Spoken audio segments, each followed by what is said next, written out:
కలెక్టర్ల కాన్ఫరెన్స్ పెట్టండి. అవసరమైతే సెక్రటరియట్ లో ఉండే ఉన్నతాధికారులను జిల్లాకు ఒక అధికారిని నియమించి వెంటనే కొనుగోళ్లు జరిగే విధంగా ప్రభుత్వం యుద్ధ ప్రాతిపదికన చర్యలు తీసుకోవాలని రైతుల పక్షాన్ని డిమాండ్ చేస్తా ఉన్నాం.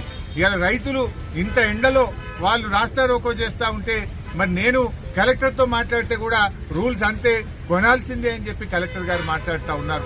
మరి తప్పనిసరి పరిస్థితుల్లో రైతులు రోడ్డు మీద నిలబడితే రైతులతో పాటు మేము నిలబడి వారి యొక్క ధర్నాకు సంఘీభావం చెప్పాల్సిన పరిస్థితి ఏర్పడ్డది.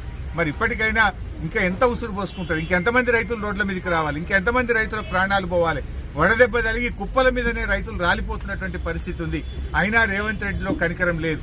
మాటల్లో రేవంత్ రెడ్డి రైతు బిడ్డ అంటాడు. నువ్వు రైతు బిడ్డవైతే రైతులు ఇట్లా ఉసురు పోసుకుంటావా? నువ్వు రైతు బిడ్డవైతే రైతు బంధు ఎగ్గొడతావా? నువ్వు రైతు బిడ్డవైతే దేవుని మీద ఒట్టుబెట్టి రుణమాఫీ ఎగ్గొడతావా? నువ్వు రైతు బిడ్డవైతే ఎరువుల్ని ఈ రకంగా ఎరువుల కోసం రైతుల్ని ఇబ్బంది పెడతావా? నువ్వు డూప్లికేట్ రైతు బిడ్డ లెక్క కొడుతున్నావు. ఒరిజినల్ రైతు బిడ్డవైతే రైతుల్ని ఈ రకంగా ఇబ్బంది పెట్టవు. నువ్వు నిజంగా రైతు బిడ్డవైతే వెంటనే రివ్యూ చేయి, జిల్లాకు ఒక అధికారిని నియమించు, అధికారులకు ఆదేశాలు జారీ చేయి.